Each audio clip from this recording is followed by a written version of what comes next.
The average new car payment in America right now is $563 a month. $563. And here's what makes this absolutely insane. Over a typical 6-year loan, that's $40,536 you're paying for a vehicle that'll be worth maybe $15,000 when you're done. But multiply that across the 72 million auto loans currently active in the United States, and we're talking about nearly $3 trillion in car debt. $3 trillion. That's more than the entire GDP of France being siphoned away month after month into payments for depreciating assets. And the crazy part? Most people think this is just how you buy a car. My name is Tom, and I spend way too much time thinking about how ordinary financial decisions can completely derail someone's ability to build wealth. If you're someone who feels like you're doing everything right, making decent money, but somehow still living paycheck to paycheck with nothing to show for it, make sure to hit that subscribe button and give this video a thumbs up if this helps you out. By the end of this video, you'll understand the exact system that car manufacturers, banks, and dealerships use to keep you trapped in an endless cycle of payments, and more importantly, how they've convinced an entire generation that going into debt for a car is not just acceptable, but smart. As usual, I need to tell you a story. Let me take you back to the late 1980s in Japan. Picture this. Tokyo is the most expensive city on Earth. The grounds of the Imperial Palace are theoretically worth more than all the real estate in California combined. Japanese companies are buying up Rockefeller Center and Pebble Beach. The Nikkei stock index has gone from around 7,000 points in 1980 to nearly 39,000 by the end of 1989. Everyone, and I mean everyone, believes that real estate and stocks can only go up. The phrase land never loses value isn't just a saying, it's treated like a law of physics. Now here's where it gets interesting. Japanese banks start offering loans that would make your head spin. They're giving out mortgages for 100 years. Think about that. 100-year mortgages that your grandchildren would inherit. They're lending money based not on current value, but on projected future value. A piece of land worth $1 million today, the bank will lend you $3 million against it because in 10 years, it'll obviously be worth $5 million, right? But here's the catch. These loans require interest-only payments. Nobody's actually paying down principal. The entire system is built on the assumption that by the time the loan comes due or needs to be refinanced, the asset will have appreciated so much that it doesn't matter. Corporations are doing the same thing. They're borrowing against their stock holdings to buy more stock. They're using real estate as collateral to borrow more money to buy more real estate. Toyota, Nissan, Honda, they're not making most of their money from selling cars anymore. They're making it from financial speculation and the interest on loans. The actual manufacturing, that's almost beside the point. Now, if you're sitting there thinking this sounds completely insane, you're right. But remember, at the time, this had been working for almost a decade. People who questioned it were dismissed as pessimists who didn't understand the new paradigm. Why would they do this? Because when asset prices are rising 15, 20, 30% a year, even terrible loans look good. The risk seems to vanish in a cloud of easy money. Step one was simple. The Bank of Japan kept interest rates incredibly low, making money cheap to borrow. Step two, banks competed aggressively for market share, loosening lending standards to dangerous levels. Step three, borrowers used that cheap money to buy assets, driving prices higher. Step four, higher asset prices meant borrowers could borrow even more money using their now more valuable assets as collateral. See the pattern? It's a spiral that feels amazing on the way up. Then, January 1990 hits. The Bank of Japan, finally worried about the bubble, raises interest rates. Within months, the Nikkei has fallen from 38,000 to 20,000. By 1992, it's at 16,000. Real estate prices start falling. And here's where the whole thing collapses like a house of cards. Remember all those loans based on projected future values? Those assets are now worth less than the loans against them. A company that borrowed $3 million against a property now worth $1.5 million, is insolvent. Banks that made those loans are sitting on massive losses. The crisis point arrives fast and brutal. Within 2 years, Japanese banks are holding an estimated $600 billion in bad loans. $600 billion. Companies that seemed invincible are suddenly bankrupt. Individuals who borrowed against their homes find themselves owing twice what their property is worth. And because everyone is trying to sell at once, prices keep falling, making the problem worse. The aftermath is devastating. Japan enters what economists call the lost decade, which actually turns into the lost decades, plural. Stock prices don't recover to their 1,989 peak for nearly 30 years. Real estate in Tokyo falls by 70% and stays depressed for a generation. Banks that survived have to be bailed out by the government. Middle-class families that borrowed heavily see their life savings evaporate. But here's the kicker. The institutions that created the loans, the banks and financial companies, they don't disappear. They get rescued. The executives who made billions in fees during the boom, most of them keep their wealth. It's the ordinary borrowers, the ones who trusted the system, who pay the price for decades. So what does this have to do with car loans? Everything.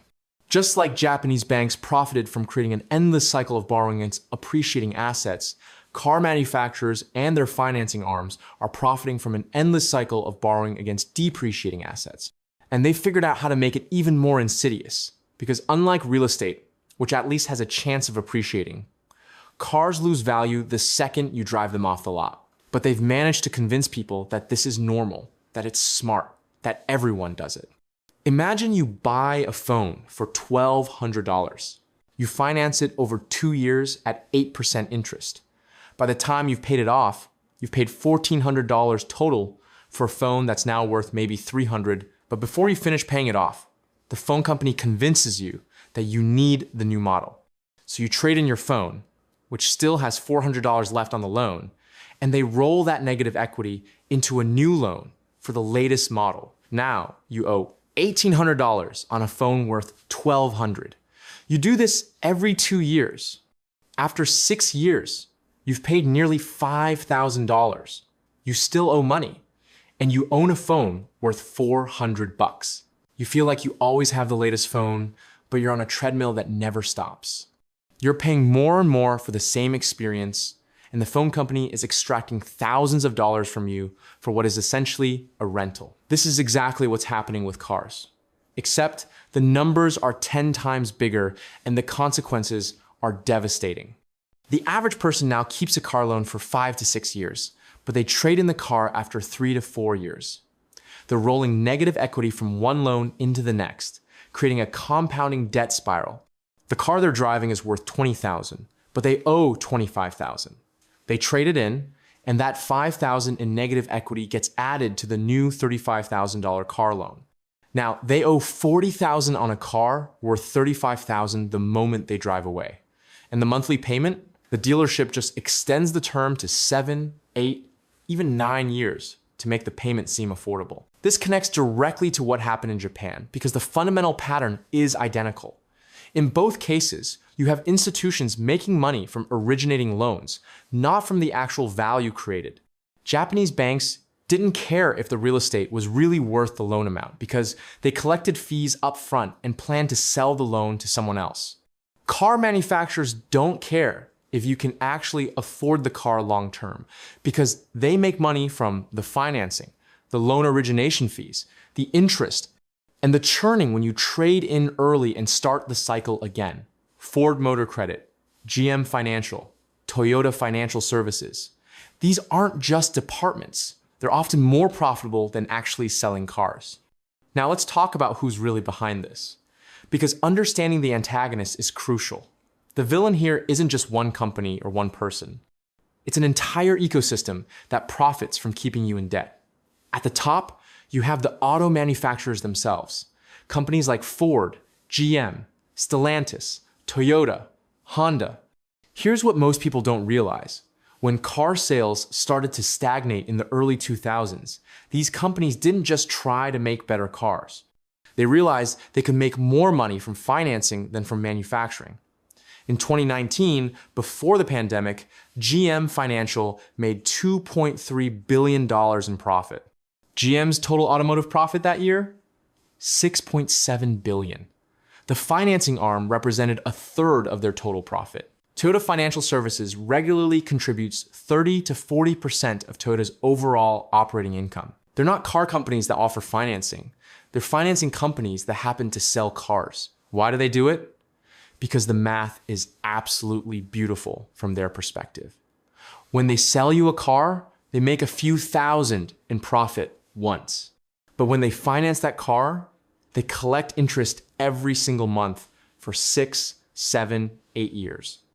A $35,000 car financed at 6% over 6 years generates over $41,000 in total payments. That's $6,000 in pure interest. And if you trade in early with negative equity, they get to finance an even bigger amount on your next car. It's recurring revenue from a one-time sale. Better yet, when they package those loans into securities and sell them to investors, they get their money back immediately and can lend it out again. They've turned a slow manufacturing business into a fast-moving financial operation. Here's how they hide it. Tactic number 1 is focusing entirely on monthly payment. Go into any dealership and try to negotiate the total price of the car. Watch how quickly the conversation shifts to what payment you can afford. They're trained to do this. The finance manager will ask, what payment are you comfortable with? $400 a month? $500? And then they work backwards, adjusting the term length, the interest rate, the down payment, adding in your trade regardless of its equity position, all to hit that number. You feel like you won because you got the payment you wanted. You didn't notice they stretched the loan from 5 years to 7, added gap insurance and an extended warranty you didn't need, and gave you below market value for your trade. Tactic number 2 is the trade and shuffle. You come in owing more than your car is worth. They appraise your trade low, but then act like they're doing you a huge favor by paying off your loan. What they don't emphasize is that the negative equity doesn't disappear. It gets rolled into your new loan. They might even show you that they're giving you more than their appraisal value, making you feel grateful while quietly adding thousands to your new loan balance. On paper, everything looks fine because the monthly payment is manageable. The fact that you now owe $45,000 on a car worth $38,000, that's buried in the paperwork you'll sign without reading. Tactic number 3 is the term extension normalization. 20 years ago, car loans longer than 5 years were rare and considered risky. Now, 72-month loans are standard. 84-month loans are common. Some lenders offer 96-month loans, 8 years, to finance a car. They've normalized this by making it seem like the responsible choice. Look, we can get your payment down to just $399 a month if we extend it to 84 months. Aren't we helpful? What they don't say is that you'll pay $15,000 in interest, the car will be worth a fraction of what you owe for most of the loan, and you'll likely want a new car before you've paid this one off, starting the cycle again.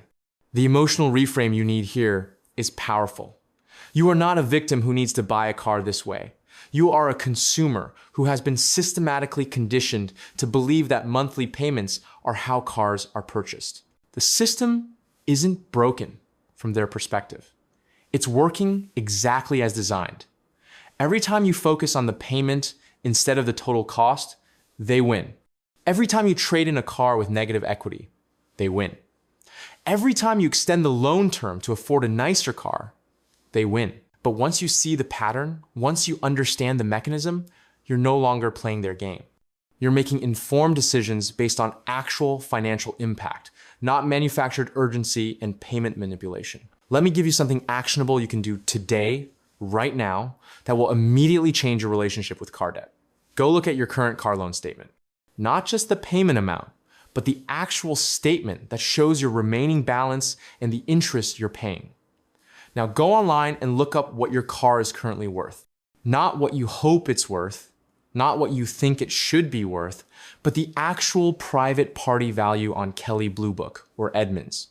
Calculate the difference.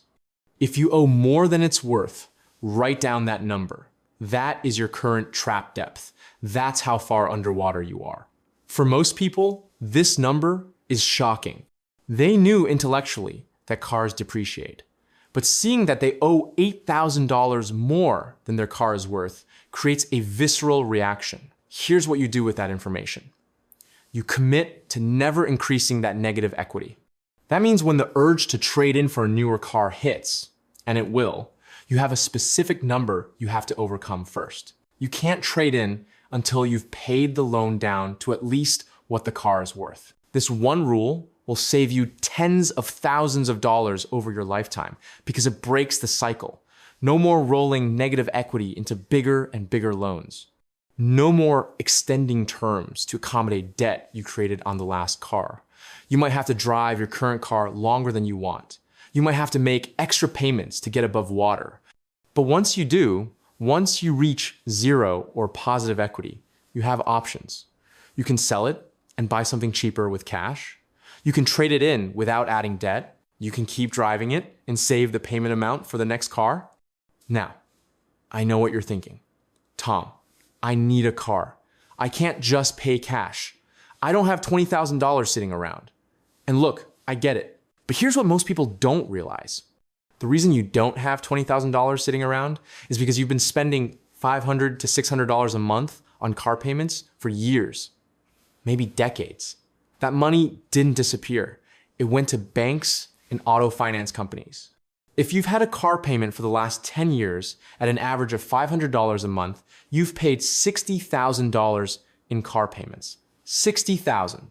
Even accounting for interest and depreciation, if you had invested half of that instead of constantly upgrading cars, you'd have enough to buy cars with cash for the rest of your life. The psychological shift required here is significant. We've been conditioned to think about what we can afford per month, not what something actually costs. This is intentional. Monthly payment thinking is how they sell you more car than you can afford. It's how they keep you in debt. It's how a $35,000 purchase becomes $50,000 in total payments over 7 years, and you don't notice because you were focused on the $499 monthly number. Breaking free means asking different questions. Not what's the monthly payment, but what's the total amount I'll pay over the life of the loan. Not what can I afford per month, but how much will this depreciate and what will I owe versus what it's worth in 3 years. Not whether I can make the payment, but whether making this payment prevents me from building wealth in other ways. This is where it gets really interesting. The car payment trap doesn't exist in isolation. It's part of a broader pattern of consumption that keeps people financially stuck. Think about the psychology of someone with a $600 car payment. They've committed $6,300 a year to this expense. That's after-tax money, which means they need to earn around $9,000 gross to cover it. For someone making $70,000 a year, that's nearly 13% of their gross income going to a depreciating asset. But it gets worse. That same person probably has average auto insurance of $1,800 a year, maintenance and repairs of $1,200 a year, and gas of $2,000 a year. Now we're at $9,400 a year, or 13.4% of gross income. And here's the thing. Because they have this payment, because they're committed to this expense, they can't save aggressively. They can't invest meaningfully. They're stuck. Meanwhile, someone who bought a $10,000 used car with cash has no payment. Their insurance is lower because they only need liability coverage. Their total transportation cost might be $4,000 a year instead of $9,400. That $5,400 difference, invested annually at 8% for 20 years, becomes $260,000. $250,000. That's the real cost of the car payment trap. Not just what you pay for the car, but what you give up by having that money locked in to a monthly obligation. Now, the industry knows this. They know that if people started buying less expensive cars with cash or short-term loans, their profits would collapse.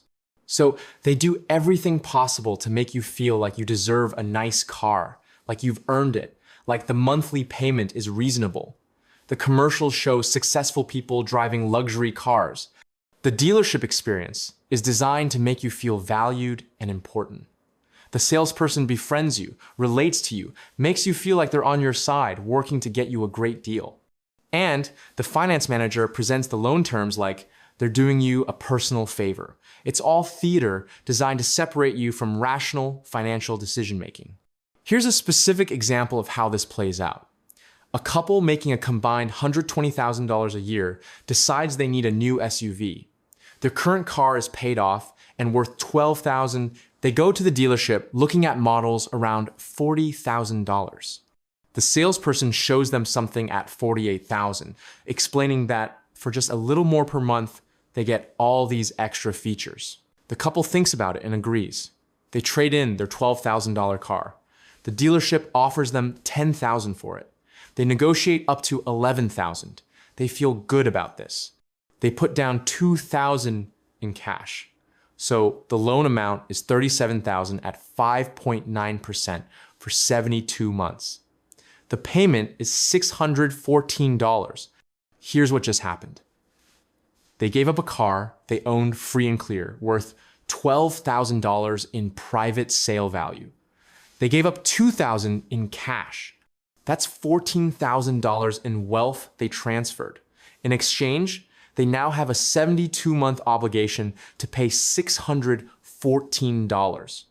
Over 6 years, they'll pay $44,208 for a vehicle that will be worth maybe $22,000 when they're done. The true cost of this transaction is $30,208 in lost value. $30,000. And that's if they keep the car for all 6 years, which statistically they won't. In 4 years, when the car is worth $30,000 and they still owe $23,000, they'll trade it in, roll the negative equity into a new loan, and start the cycle again. But here's the alternative scenario they didn't consider. Keep the paid off car. It's not exciting, but it works. Take that $614 monthly payment they were willing to make and put it in a savings account. In 1 year, they have $7,368. In 2 years, $14,736. In 3 years, $22,104. Now they can buy a nice used SUV with cash, sell their old car for $10,000, and own a $32,000 vehicle outright with no payments. Or they keep saving for 4 years, have $29,472, sell the old car for $9,000, and buy a nearly new certified pre-owned SUV for $38,000 with cash. No interest, no payment, complete ownership. And if they continue saving that $614 a month, in 6 more years, they have another $44,000 to replace the vehicle or invest. The math is simple. The execution is hard because it requires delayed gratification in a culture that celebrates immediate consumption. But this is exactly why the car payment trap works so effectively. It preys on our desire for immediate upgrade, our susceptibility to social comparison, our tendency to think in monthly payments rather than total cost. And the institutions behind it have spent billions refining the sales process, the marketing, the financing options to make it as frictionless as possible to say yes. Let me tell you what happened to someone I know personally. A friend of mine works in tech, makes about $90,000 a year. Smart guy. He bought a new truck in 2018 for $42,000. Put $3,000 down, financed $39,000 at 4.5% for 60 months. Payment was $727. He loved that truck. 2 years later, he decided he wanted the new model with updated tech. His truck was worth $30,000. He owed $27,000. The dealer offered him $28,000 trade-in value, making him feel like he was getting a great deal. He bought the new model for $49,000. With his trade, he financed $21,000, except they also rolled in gap insurance, extended warranty, and some dealer add-ons. Final loan was $26,000 at 5% for 60 months. New payment was $491. He felt great because his payment went down. Fast forward to 2023. He's been making payments for 5 years total. He's paid over $37,000 in car payments. His current truck is worth $32,000. He owes $14,000. His total cash invested is $40,000 in payments plus the original $3,000 down, $43,000. His equity is $18,000. He's lost $25,000 in 5 years to vehicle depreciation and interest. $25,000. If he had kept the original truck, it would be paid off and worth around $25,000. He'd have zero debt and an asset. Instead, he has another 2 years of payments and will have spent $50,000 total to own a truck worth maybe $28,000. This pattern repeats millions of times across the country. And the beautiful part from the industry's perspective is that each cycle generates more profit. The first loan generated interest and fees. The second loan generated more interest and fees plus profit on the trade in margin. If he does it again, they'll make money a third time. They've created a customer for life. Not because he's loyal to the brand, but because he's trapped in the payment cycle. His credit is tied up. His monthly budget is committed. His only path to a different vehicle is through them. Now, here's something banks and car companies definitely don't want you to understand. The interest rate on your car loan is only part of the cost. Let's say you finance $30,000 at 5% for 60 months. Your payment is $566. Total paid is $33,968. You look at that and think, okay, I'm paying $3,968 in interest. That's the cost. But that calculation ignores opportunity cost. That $566 a month, if invested in a simple index fund averaging 8% annually, would grow to $41,890 over those same 5 years. So the real cost isn't $3,968 in interest. It's the difference between $33,968 paid out and $41,890 you could have had. That's nearly $8,000 in true cost, double what you thought. And this compounds over time. If you're in your 30s and you maintain a car payment for the next 30 years until retirement, even at just $450 a month, that's $162,000 paid out. That same money invested would grow to over $600,000. $600,000. The difference between always having a car payment and buying modest vehicles with cash isn't just the interest you pay. It's the wealth you never built. It's the retirement you can't afford. It's working years longer than you need to because you prioritize having a nice car in your 30s and 40s. I want to be crystal clear about something. I'm not saying you should drive a junker. I'm not saying never finance a car. I'm saying understand the true cost and make an informed decision. If you decide that having a new car is worth $50,000 over 5 years, instead of building that wealth, fine. But make that choice consciously, knowing what you're giving up. Most people don't. They focus on the payment, ignore the total cost, and definitely never calculate the opportunity cost. 20 years later, they wonder why they're not financially secure despite having a good income. The car payment trap is a big part of why. The action step here is uncomfortable, but necessary. Calculate your lifetime car payments. Go back through your records, your old bank statements, your memory, and add up every car payment you've made. If you've had a car payment consistently for 15 years at an average of $450 a month, that's $81,000. Then calculate what you currently own. If you have a car worth $15,000 with $10,000 owed, your equity is $5,000. You've paid $81,000 and have $5,000 in value to show for it. The rest went to interest, depreciation, and the profit margins of manufacturers and banks. Seeing this number, really confronting it, creates the emotional weight necessary to change behavior. Then, make one commitment. Decide on the maximum percentage of your gross income you'll ever allocate to transportation. A reasonable target is 10% total, including payment, insurance, gas, and maintenance. For someone making $70,000, that's $7,000 a year or $583 a month. If insurance, gas, and maintenance cost $300 a month, that leaves $283 for a payment. At 5% over 48 months, that's a loan amount of $12,000. That forces you into less expensive vehicles, which is exactly the point. The constraint creates the discipline. And here's the final piece.